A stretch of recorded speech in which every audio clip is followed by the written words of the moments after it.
네, 태극기 라이브 함께하고 있습니다. 이번에 신청 인터뷰는요. 대신증권 이경민 팀장 함께합니다. 팀장님 어서 오세요. 네, 안녕하십니까. 네, 안녕하세요. 아, 네. 배우 오랜만에 뵙습니다. 같아요, 네, 배우, 오랜만에 배우. 뵙습니다. 네. 배운 줄 알았습니다. 들어오시는데 그지. 포스가 실물은 처음. 네네. 제가 깜짝 처음 놀랄 뵙죠. 거라 말씀드리지 않았습니다. 정말 그러네요. 네. 약간 그 대기업 이사님 캐릭터로 이렇게 딱 드라마에 나오실 것 같은.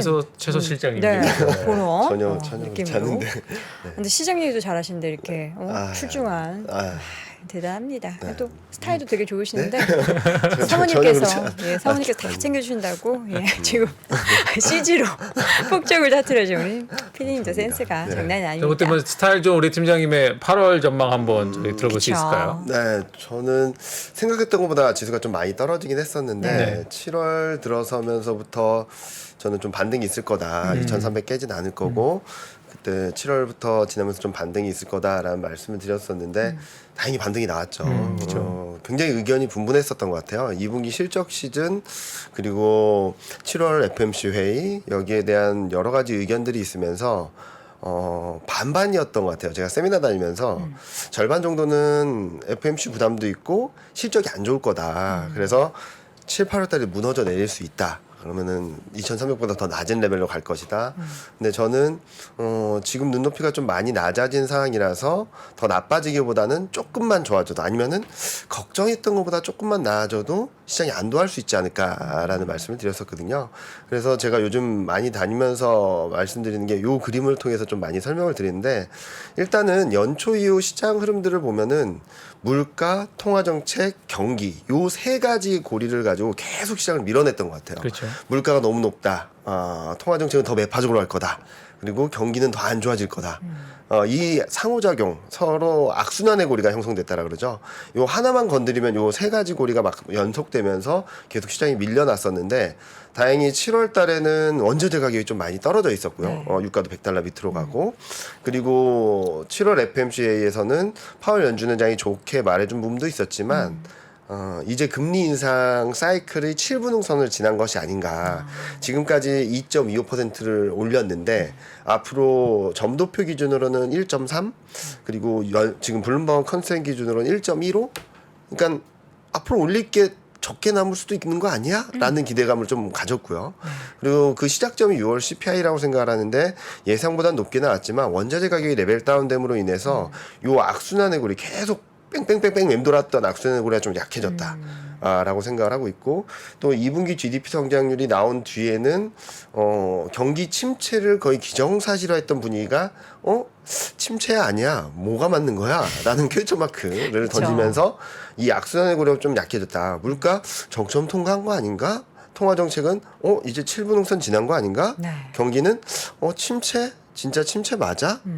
바이든 대통령하고 뭐 옐런 재무장관이 발표되자마자 나와가지고 침체는 아니다라는 얘기를 계속 얘기해줬고요. 그래서 저는 이 약순환의 고리가 좀 약해지면서 밸류에이션 매력 그리고 가격 메리트를 좀 다시 보게 되는 계기가 되었다라고 보고 있고 거기다가 좀 결정타가 되었던 게 저는 2분기 실적이라고 생각을 하고 있어요. 2분기 실적. 네. 네. 삼성전자 실적 가이던스가 예상보다 못했지만 반등이 나왔잖아요. 저는 그게 되게 의미가 있었다고 생각합니다. 시장에서는 실적이 잘 나왔냐 안 나왔냐라고 보는 것도 있었지만 우리가 걱정했던 것보다 괜찮은가? 라는 것. 또 하나는 실적 대비 주가가 많이 빠졌네? 이러면서 낙폭과 대주들이 반등하기 시작했거든요. 반도체, 인터넷, 뭐 2차 전지 이런 업종들이 반등을 하기 시작했죠. 이런 흐름들이 지금까지 이어지고 있다.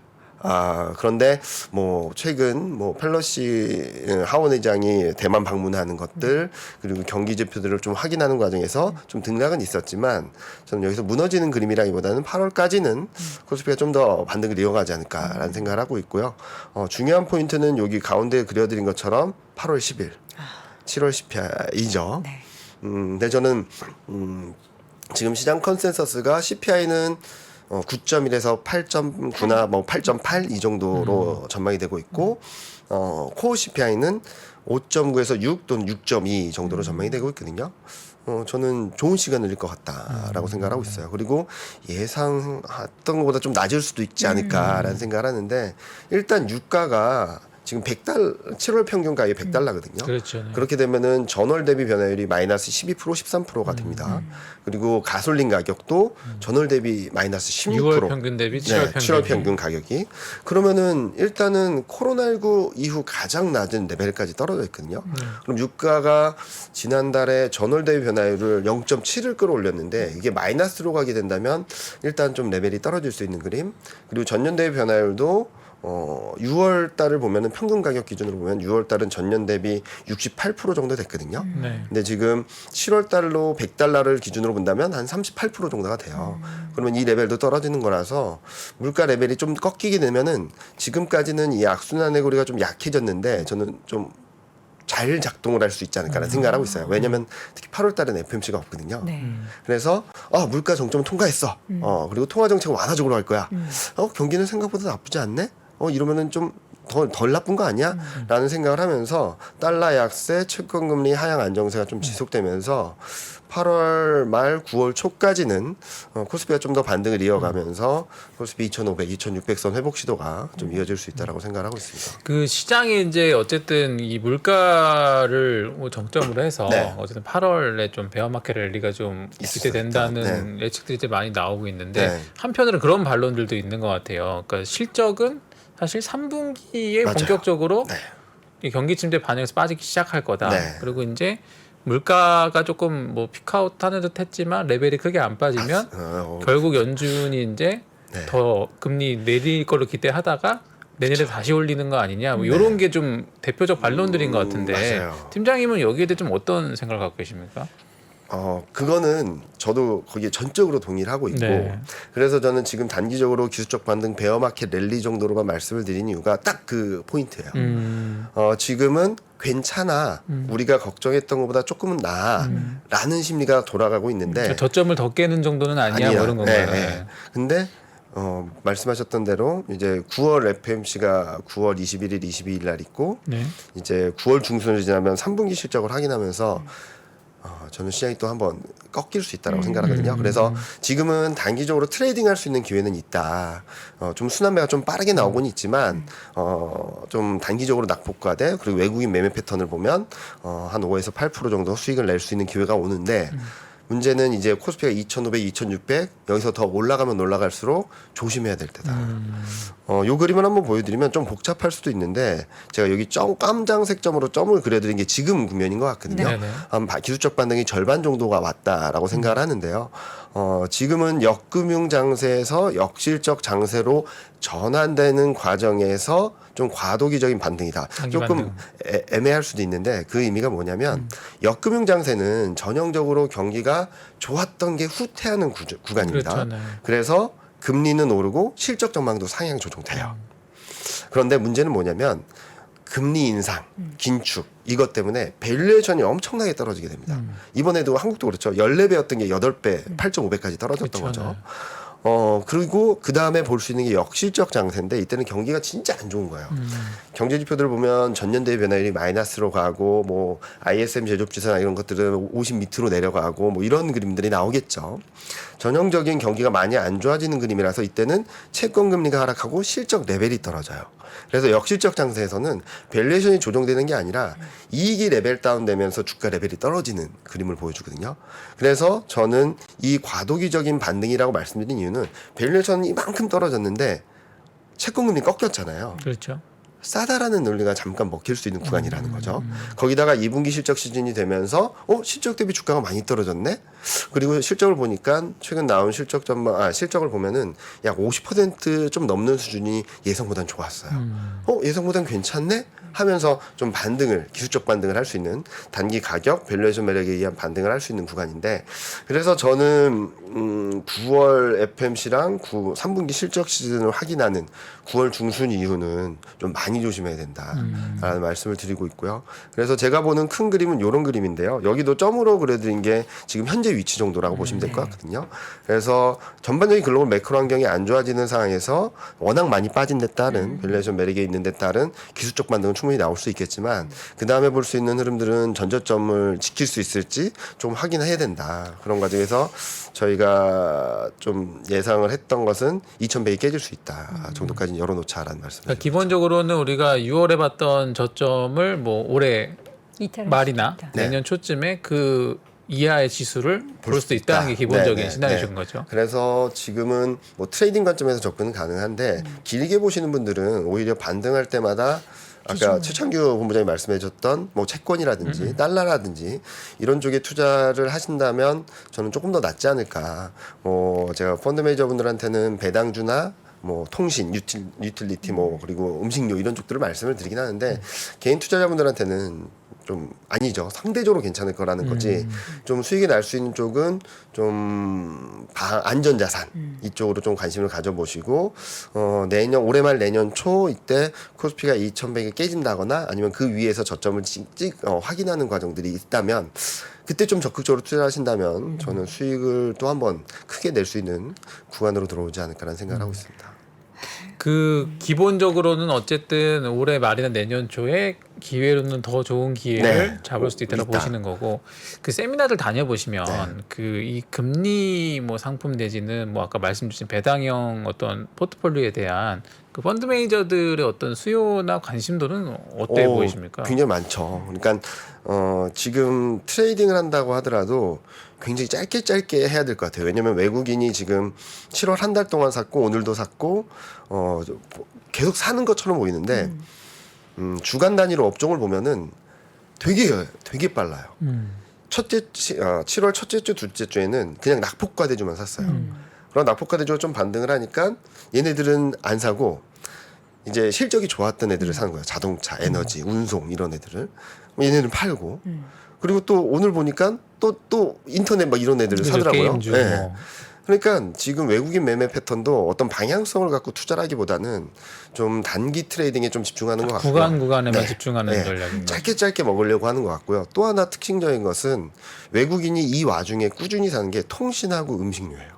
알게 모르게 야금야금 주간 단위로 쉬지 않고 사고 있는 게 통신하고 음식료거든요. 전통의 이제 방어주로 방어주. 분류되는. 네. 그래서 저는 매니저분들한테도 외국인 매매 패턴을 본다 하더라도 좀 방어적인 포트폴리오를 천천히 쌓아가는 가운데 막 왔다 갔다 하는 것은 지금 단기 트레이딩에 좀 집중하는 것 같다. 그래서 낙폭과 대주 플러스 실적 호전주를 좀 리스트업에 두고 얘네들이 올라오면은 좀 줄이고 얘네들이 올라오면 좀 줄이고 얘네들이 떨어져 있으면 좀 늘리고 요렇게 하는 게 좀 맞지 않을까라는 생각을 하고 있고 지금 현재 시점에서는 이런 전략이 약 한 달 정도는 유효하다라고 생각을 하는데 그 이상 끌고 가긴 좀 어렵겠다라고 생각을 하고 있죠. 지금 사실 저는 6월 달까지만 힘들고 이제 앞으로는 더 안 힘들 것 같았는데 사실 뭐 시장에서 얘기하는 게 지금보다 내년 초가 더 힘들 거다라고 했는데 그 저거를 이제 표로 금융장소 이렇게 보니까 네. 한숨이 먼저 나는데요. 지금 이제 올라올 때마다 포트 비중을 팍팍 줄여야 된다라는 생각이 네. 더 많이 듭니다. 그러니까 정확하신 표현인데요. 그러니까 저희가 이렇게 시장이 별로 안 좋을 것 같습니다. 좀 더 낮아질 수 있습니다라고 말씀을 드리면서도 단기적으로 월간 전망이나 이런 것들을 내는 이유는 네. 이런 가능성이 있으니까 이렇게 조심하자, 그렇죠. 네. 정리를 하자. 네. 제가 작년 10월에도 코스피 3,050일 때 정리하자라는 말씀을 되게 많이 드렸었거든요. 그때는 더 안 들렸을 것 네. 같아요. 얘기가 너무 근데 좋았어서. 저도 그렇긴 했었는데 지금 현재 시점에서 본다 하면은 저도 좋다라는 말씀을 되게 많이 드리고 싶어요. 근데 지금은 아직까지는 좀 조심할 때다. 좋게 말하면 더 싸게 살 수 있는 기회, 좀 안 좋게 말하면 좀 힘든 구간, 그쵸. 피곤한 구간들이 좀 더 이어질 수 있다라고 보는데 분명히 좋은 기회가 올 거니까 그때까지 약 한 지금부터 한 6개월, 길면 6개월 정도, 그 정도까지는 좀 예민하게 반응을 해보자라는 말씀을 드리고 싶습니다. 네. 저희가 그 뭐 지수 전략의 좀 큰 그림을 한번 들었으니까 그래도 어쨌든 뭐 이 베어마켓 랠리가 됐건 네. 또 그 이후에 뭐 주식 포트폴리오 짜는 분들 관점에서 네. 팀장님 기준에서 좀 섹터들의 좀 상대 우위를 좀 정해준다고 하면 상대 어떤 우위요? 순서가 있을까요? 일단은 제가 생각에는 요 그림을 한번 보여드리면 좋을 것 같은데요. 위에 있는 업종이 연초 이후 코스피보다 수익이 안 좋았으면서 이익보다 주가가 더 많이 빠진 업종들이고요. 위에가 네. 주가는 별로였는데 이익보다 더 빠진 거예요. 더 빠진 거. 그래서 낙폭과다요? 싸 보이는 거죠. 근데 밑에 업종은 실적 전망이 계속 올라가서 주가가 그렇게 나쁘지 않았음에도 불구하고 실적보다 싸 보이는 업종들이에요. 근데 저는 앞으로 바라보셨으면 하는 것들은 그리고 큰 흐름에서 바라보자라고 말씀드리고 싶은 것은 위쪽이에요. 왜냐하면 이 업종들 위에 있는 업종들은 실적이 엄청 많이 떨어졌어요. 그래서 더 떨어질 게 없다. 더 떨어질 수도 있겠지만 바닥을 잡는 과정에서 좀 먼저 바닥을 잡을 수 있겠다. 소위 그러니까 선반영된 네, 섹터. 선반영된 업종들. 그리고 밑에 업종들은 뭐냐면은 지금은 실적이 굉장히 좋게 나오고 있는데 아직까지 실적 상향 조정이 되고 있어서 경기가 꺾인다라고 한다면 후행적으로 실적이 좀 안 좋아지는 그림이 나올 수 있어서 저는 지금 단기적으로는 요 두 가지 테마를 가지고 왔다 갔다 하면 된다라고 말씀드리면서 긴 호흡에서 본다면은 요 위쪽에 있는 IT 가전, IT 하드웨어 이쪽 두 개는 2차 전지 쪽이고요. 그리고 반도체, 미디어 교육, 소프트웨어, 뭐 증권, 화장품 의류, 건설 이런 쪽들이 이미 실적도 많이 떨어졌는데 더 떨어진다 하더라도 끝단에 좀 가까워지고 있다라고 생각을 하는 거고 밑에 있는 업종들은 지금까지 실적이 굉장히 좋았던 업종들은 아직까지는 올라가고 있는데 그 윗단을 더 올라가기보단 이제부터 꺾이게 된다면 끝이 어딜지는 조금 봐야 되겠다라는 말씀을 드리고 있어서 이렇게 보면은 또 그러실 거예요. 2차 전지, 반도체, 인터넷 또 얘네들이냐. 매번 했던 얘기 또 그냥. 근데 저는 기본적으로 추세적인 흐름에 있어서 주도주가 바뀌진 않는다라고 생각을 하고 있거든요. 네. 무슨 말씀을 드리냐면 주도주라고 한다면 시장이 상승할 때도 시장을 이끌어가는 업종이기도 하지만 조정받을 때도 같이 조정받는 게 전 주도주라고 생각을 하고 있어요. 그래서 이번 조정 2021년 6월 고점 이후 최근까지 시장이 하락하는데 더 많이 또는 같이 빠졌던 업종들이 그 다음 사이클에서 또 한 번 같이 움직일 수 있다라고 생각하고 있어서 계속적으로 반도체, 인터넷, 2차 전지 이쪽들을 보고 있고 또 하나 말씀드리자면 저는 자동차는 좀 계속 좋게 보고는 있어요. 자동차는. 네. 자동차는 아까 밑에 상당히 단에 좀 있었죠. 밑에 단에 있었죠. 밑에 밑에 그렇죠? 단에 네. 있었는데 지금 보면은 자동차는 뭐 다들 아시다시피 이제 차를 받으려면 6개월, 1년을 기다려야 되잖아요. 줄지를 않아요. 네, 줄질 않아요. 네. 무슨 말이냐면 사고 싶은 사람은 계속적으로 들어오고 있다라는 거고 지금 문제는 수요에 대한 둔화들이 어느 정도 주가에 반영되는지의 문제지 자동차 업종 섹터에 대한 업황에 대한 문제는 아니라고 생각하거든요. 그래서 저는 반도체, 자동차, 인터넷, 2차 전지는 계속적으로 좋게 보고 있다라는 말씀을 드리겠고요. 그래서 그런 흐름들이 나오게 된다면 아마 올해 말 내년 초에는 이 업종들 아마 또 출렁일 때 이 업종들이 또 많이 출렁일 거예요.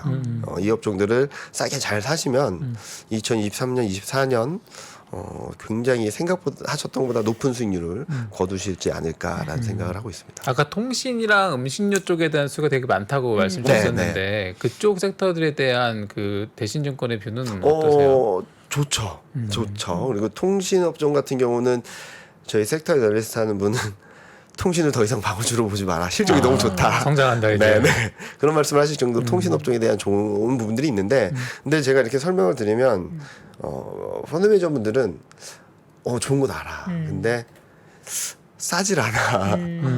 가격도 그렇고 밸류에이션도 그렇고 지금 들어가도 될까라는 의문점을 갖고 있다라고 계속적으로 말씀을 하시거든요.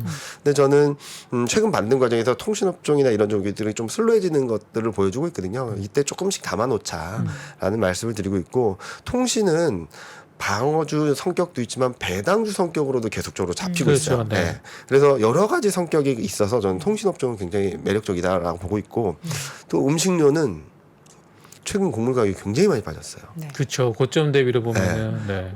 소맥 같은 경우 40% 가까이 빠졌다 좀 반등이 나오곤 있는데 어떻게 미리 튀어나온지 모르겠어요. 일단은 한참만 올라갈 때는 전 세계 없다더니. 밀은 싹 다 말랐던 것 그쵸. 같은데 근데 갑자기 숨겨진 기축하고 밀들이 막 있어요. 튀어나오고 있습니다 지금. 근데 저는 원자재 가격을 보면서 가장 중심축으로 보는 건 달러예요. 달러. 네. 많은 분들이 수요 공급이 이렇게 깨졌다는데 왜 이렇게 빠지니? 라고 하시는데 기본적으로 달러를 봐야 된다라는 말씀을 드리거든요. 달러에 대한 해지 포지션 성격이 강하다. 그렇죠. 그리고 잘 보시면은 원자재 가격 차트랑 달러 인덱스 차트랑 같이 놓고 보시면 3월 달하고 6월 달에 변곡점이 나왔거든요. 달러에서도 원자재에서도. 그러면서 6월 달을 지나면서 완전히 꺾여버리는 상황이었는데 그때 뭐였냐면 달러가 박스권이나 좀 쉬어가다가 다시 튀는 그림을 보여줬던 게 3월하고 6월이에요. 그렇죠. 네. 예. 그게 원자재 가격하고 좀 맥이 닿아 있어서 저는 원달러율이 8월 중에는 1,300원 밑으로 내려갈 거라고 생각을 해요. 근데 이제 아까 말씀하셨던 통화 정책에 대한 걱정들 9월 지나면서 진짜로 경기 침체 아니야? 실적이 이렇게 나빠? 라는 생각들이 들어오면서 원달러니 저는 1,300원 다시 넘어서 1,310원, 50원까지도 갈 수 있다라고 보고 있거든요. 그러면 달러 인덱스도 110을 넘어설 수 있겠죠. 이런 과정에서 또 한 번 원자재가 좀 출렁일 수 있다라고 생각하고 있어서 그렇게 되면 음식료가 좋거든요.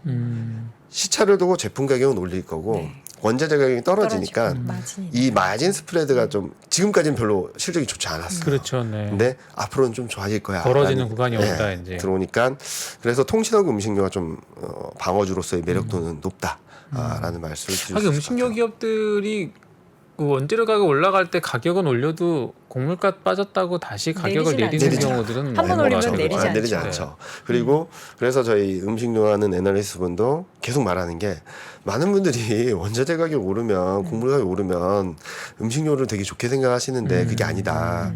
올랐다가 떨어질 때가 좋다. 올랐다가 자유낙하 구간에서 네, 좋다. 좋다. 왜냐면은 자이로 드롭 같은 네. 거네요. 이 솔직히 곡물 가격이 70% 올랐다 그래서 제품 가격이 70%못 올리죠. 못 올리죠, 그렇죠. 완전 정가는 사실 네, 뭐 쉽지 10% 않죠. 10% 올릴 텐데 이걸 시차를 두고 올리는 과정에서 곡물 가격이 떨어지면 이 스프레드를 먹는 구간에서 더 실적이 좋은 그쵸. 거다. 저는 그래서 올해 하반기 내년 상반기 정도까지는 음식료 업종이 좀 괜찮지 않을까라는 생각을 조심스럽게 하고 저는 있습니다. 항상 생각이 들어요. 그들이 그 높아진 원자재 가격으로 그 원자재를 사는 게 아닌데 왜 자꾸 원자재 올랐다고 바로바로 이렇게 가격을 올릴까? 분명 비축해두고 그 전에 다 계약을 네. 했잖아요. 근데 우린 또 소비자들은 뭐 방법이 있습니까? 사야지. 그렇죠, 사야죠. 근데 이제 그게 계속 올라간다고 해서, 그러니까 내려간다고 해서 다시 제품 가격은 내리진 않으니까 네. 어쨌든 실적은 올라가고 네. 또 가격 전가력이 대부분 다 높으니까. 네. 근데 전 통신주도 좀 가격 전가력이 높은 것 같아요. 네. 통신용을 좀 올린다고 해서 우리가 막 끊어버리거나 그쵸. 그럴 수 없잖아요. 끊을 수는 없죠. 필수품이 돼버렸죠. 네, 이제. 네. 그러니까 통신도 그렇고 음식료도 그렇고 우리 삶에 있어서 필수죠. 빼놓고 생각할 수 없는 그렇죠, 품목들을 네. 갖고 있는 거거든요. 네. 그래서 저는 이 두 개의 섹터가 좀 매력적이다라는 말씀을 드리고 있고 그리고 아까 말씀하셨던 게 중요한 것 중에 하나가 2분기 실적까지는 괜찮았어요. 그 이유 중에 네, 하나는 네. 원자재를 오늘 내일 어제 들여와서 오늘 쓰진 않잖아요. 그렇죠. 미리 들여왔던 배로 거는 들여와야 되고 네. 저장해놔야 되고. 그렇죠. 그래서 저는 3분기 실적 시즌이 좀 말씀하셨던 대로 굉장히 걱정이 돼요. 저희가 이제 원자재가 피크로 올라간 게 4, 5, 6이니까 통상 3개월 정도 레깅을 보면 보면은 이제 그때가 투입되는 건 7, 8, 9라는 말씀인 거예요. 그때가 비용 부담이 가장 클 수 있고 또 하나는 환 효과가 좀 약해지기 시작하는 구간이고 네. 그렇게 되면은 3분기 실적은 조금 많이 불안정할 수 있다라고 생각하고 있고요. 그리고 9월 FMC는 좀 걱정을 하는 게 뭐 잘 아시다시피 지금까지 시장 컨센서스는 연준의 점도표보다 더 셌어요 항상 올해 내내. 그렇죠. 근데 지금부터 약해지기 시작한 거예요. 지금 연준의 점도표는 내년까지 3.8인데 지금 블룸버그 컨센서스는 3.65를 예상을 하고 있거든요. 이게 거의 1년 만에 보는 것 같은 느낌이거든요. 그러니까 연준의 통화정책, 연준의 점도표보다 시장 컨센서스가 낮아진 게 거의 1년 만에 보는 것 같은데 이 흐름들 때문에 전 반등이 나올 거라고 생각을 하는데 거꾸로 말하자면 9월 달에 시장의 컨센만큼 연준의 점도표가 낮아질까? 라는 고민을 하고 있는 거죠. 여기보다 조금만 높다라고 한다면 시장이 다시 한번 거봐. 우리가 너무 안심했어. 낙관적이었어. 낙관적이었어. 네. 연준은 쉽게 매파적인 스탠스를 당분간은 포기하지 않을 거야. 거봐. 물가 레벨 봐. 7%야 아직까지. 야 연준의 금리 인하 쉽지 않아. 이런 생각을 할 수 있다라고 생각하거든요. 그래서 저는 7, 8월 달엔 반등, 9월 달 중순 지나면서부터는 좀 걱정들이 좀 커지는 구간, 그런 걱정들을 확인하면서 거봐 우리가 생각했던 게 좀 너무 낙관적이었어. 그리고 실질적으로 눈에 보여지는 지표들이 안 좋아지는 그림을 보여주면서 이제 올해 말 내년 초까지는 좀 불안정한 흐름이 이어질 수 있다라는 말씀을 많이 드리고 있죠. 상반기를 저희가 쭉 돌이켜보면 어쨌든 계속 화두는 물가였던 네. 것 같고 그리고 또 이게 생각보다 좀 길어진 것 중에 제일 큰 원인을 보통 전쟁으로 맞습니다. 지적들을 많이 네. 하잖아요. 그럼 어쨌든 우리가 뭔가 하반기 물가를 예측할 때도 이 전쟁에 대한 변수를 배제할 수는 없을 것 같은데 네. 팀장님 개인적으로는 이 전쟁이 미치는 영향은 좀 얼마나 지속될 것 같다고 생각하세요? 일단 저는 전쟁이 미치는 이슈로서의 영향력은 끝났다라고 이슈로서는 생각합니다. 끝났다. 끝났다. 예. 그리고 뭐 이게 해결된다고 하면은 뭐 빠르게 휴전된다고 하면 반등할 수 있는 반등하는데 플러스 알파 정도는 될 수 있겠다. 더 이상 뭐 러시아가 폭격했다고 놀래서 시장 빠지고 이러지는 않을 거다. 거죠. 근데 문제는 둘 간의 휴전이 되거나 아니면은 전쟁이 종료가 된다고 해서 시장이 엄청나게 좋아질 것인가? 이게 과연 호재로 작용할 거냐? 네. 아닐 것 같아요. 왜냐면은 자 우리 휴전해 그러고서 러시아가 자 이제 가스 풀어줄게 그러진 않을 거거든요. 그렇죠, 그렇죠. 천연가스. 제재부터 풀어. 그렇죠. 그렇죠. 나한테 가했던 제재부터 풀면 우리 요만큼 풀게. 또 독일 입장에서 준다고 또 헤헤거리고 받기도 좀 되게 이상해요. 어색한 상황인 것 같아요. 주면 좋긴 한데. 그러기 위해서는 일단 러시아에 대한 판단이 있어야 되겠죠. 유럽 전반적으로 모여서 러시아에 대한 제재를 어떻게 할 것인가. 그러려면 또 몇 개월 걸릴 거예요. 그렇죠. 그러기 위해서는 궁극적으로 풀리는 건 좀 쉽지 않다라고 생각을 하는데 근데 이 와중에 그러면은 곡물가 계속 오르냐? 그렇진 않을 것 같아요. 일단은 말씀하셨던 대로 유가든 곡물가든 수요 공급에 있어서 우리가 공급이 없다 했는데 여기도 있네, 저기도 있네. 계속 얘기가 나오고 있잖아요. 러시아는 그렇죠. 떼돈을 벌고 있네. 그렇죠. 그 유럽은 러시아 걸 엄청나게 수입한 인도 가서 우리한테 좀 팔아 이러고 있고 그렇게 본다면 전 세계적으로 봤을 때 공급이 줄어든 건 별로 없는 거 아닌가? 그리고 곡물 같은 경우도 이 부분은 좀 문제가 될 수 있다는 것을 알고 있기 때문에 러시아와 우크라이나 간에 어느 정도의 협정을 통해서 좀 풀어주려고 하는 분위기도 좀 있고요. 그리고 곡물을 뭐 아시다시피 우리는 바로바로 먹지만 여러 나라들은 비축을 하기도 하고 하면서 수요 공급을 좀 조절할 수 있는 능력도 있는 거라는 인지를 하기 시작하는 것 같아요. 그렇죠.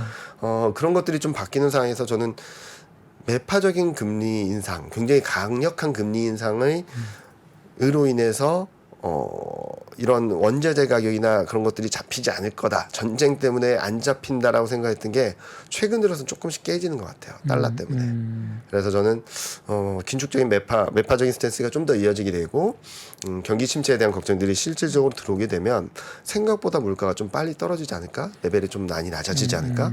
왜냐하면 곡물 가격이 지금 수준을 유지한다고 한다면 올해 4분기로 가면 0으로 갑니다. 전년 대비 현황율이. 네. 그리고 내년 1분기로 가면 마이너스 10%가 돼요.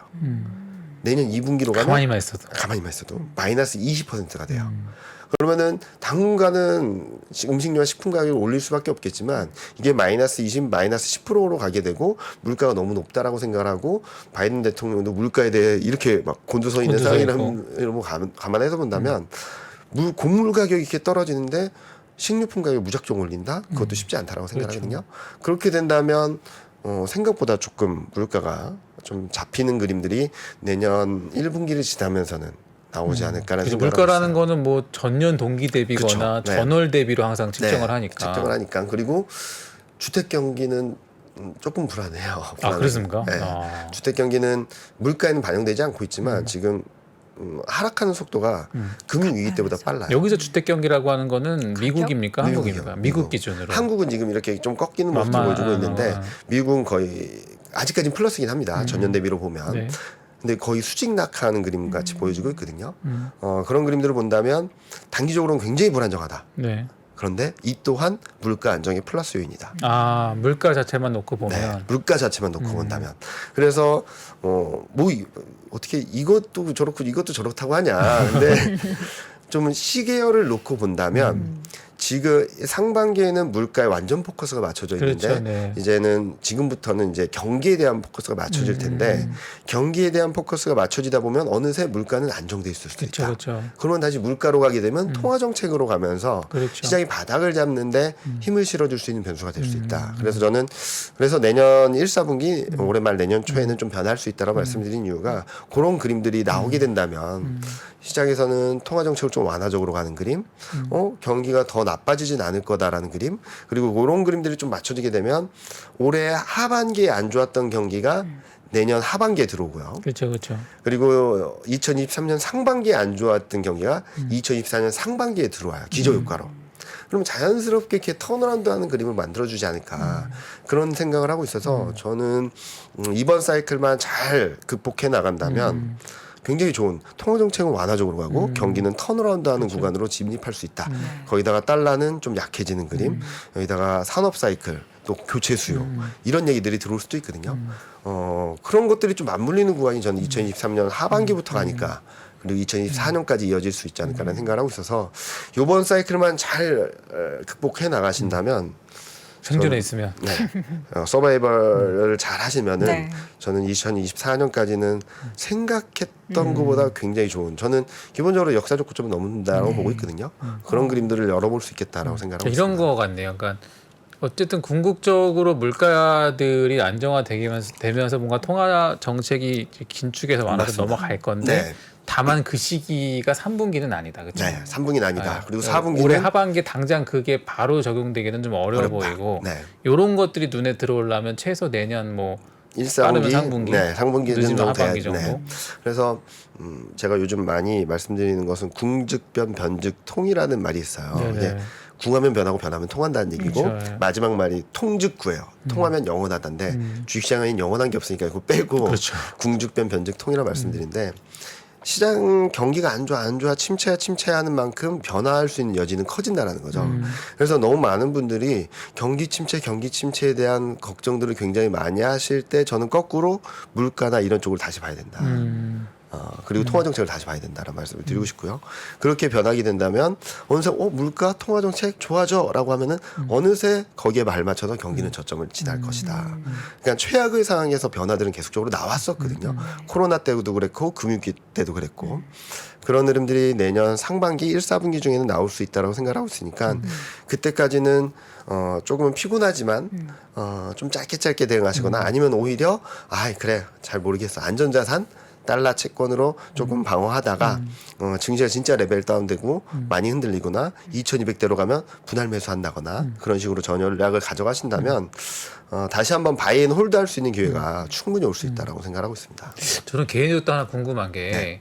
보통 우리가 이제 증시 하락기 때 경험적으로 많이 나오는 이제 재료들 중에 뭐 연기금이라든가 네. 혹은 좀 롱텀하게 장기 투자하는 기관들이 소위 뭐 이 정도 지수 때면은 좀 비중을 늘리자 이런 수급들이 늘 있어 왔잖아요. 네. 근데 사실 이번 하락장에는 이제 그런 움직임들이 과거보다는 많이 적은 것 네. 같은데 실제 세미나를 좀 다녀보시면 그런 좀 소위 집행기관류의 이런 기관들의 입장은 좀 어떤 시각인 것 같으세요? 일단은 그쪽도 전반적으로 시장을 세게 보진 않아요. 근데 일부 기관에서는 짧게라도 먹고 나야겠다. 짧게라도 먹고 네. 나야겠다. 왜냐면은 거의 1년 반 동안 쉬는 거잖아요. 시장이. 그러니까 만약에 여기서 2,300에서 2,500, 2,600이라 하면 10% 루만이냐. 이건 먹고 나올 수 있겠다. 그런 다음에 뭐 달러를 사든 채권을 사든 뭐 방어적인 포트폴리오를 하든 해서 방어를 하면 된다라는 생각하는 분도 계시고 일부는 지금까지는 좀 여력이 높지 않다. 높지 않다. 왜냐면은 솔직히 말씀드리면 2020년 11월, 12월, 2021년 1월 달에 너무 올랐어요. 그렇죠. 네. 그때 딱 2달 반 동안 44% 1000포인트가 올랐거든요. 그때 코스피가 너무 세게 올라서 그 포트폴리오 비중에서 코스피가 너무 아웃퍼폼 이렇게 오버웨이트 돼버린 거죠. 원래 자기들이 정해놨던 네. 주식 비중을 훨씬 초과해버린 거죠. 초과해버렸어요. 그렇죠. 그렇다고 해서 여기서 적극적으로 팔기는 또 되게 애매했던 상황이죠. 그래서 이게 천천히 조심스럽게 맞춰지고 있는 상황인데 아직까지는 약간 높아요. 계획 목표로 했던 그 포트폴리오 비중보다. 그래서 적극적으로 어떤 액션을 취하기가 굉장히 어려운 상황이고. 그래서 저는 아직까지는 그쪽에서도 충분한 그 룸이 아직까지 높진 않다. 집행기관들의 집행룸은 그게 크진 않은 것 같다. 네, 네. 그리고 여기서 좀 더 떨어진다면 오케이. 라는 생각은 하고 계시는데 여기서 우리 룸이 아직까지 넓지 않은데 여기서 더 집행을 해서 오버헤이트를 더 늘린다고 거기에 대한 부담들이 굉장히 크신 것 같아요. 네, 그래서 여기서 좀 더 레벨이 떨어지게 된다면 살 수 있는 여지는 커지는데 아직은 아닌 것 같다라고 생각하고 있죠. 네. 긴 산행을 하게 될 것 같아요. 멀리 보면은 우리가 좋은 그림이 쫙 보이는데 중간에 아주 깊은 골짜기. 네. 힘든 그런 시간들을 우리가 또 잘 견뎌내야 되는데 그런 이제 트레이딩을 잘 하시는 분들 혹은 이제 단기적으로 비중 축소를 하셔야 되는 분들은 내가 어떤 구간마다 우리 이경민 팀장이 오실 거니까. 그쵸. 네. 알겠습니다. 알려주시기 바랍니다. 자, 오늘 심층 인터뷰 대신증권 이경민 팀장 함께했습니다. 팀장님 고맙습니다. 감사합니다. 감사합니다. 전자신문과 3프로TV가 투자에 대한 고민을 함께 나누는 자리를 마련했습니다. 향후 주식시장이 어떻게 될지 하락장에서 매매하는 방법과 그리고 부동산에 대해서도 함께 이야기해 보겠습니다. 자세한 사항은 3프로TV 영상 하단 유튜브 커뮤니티를 확인해 주세요.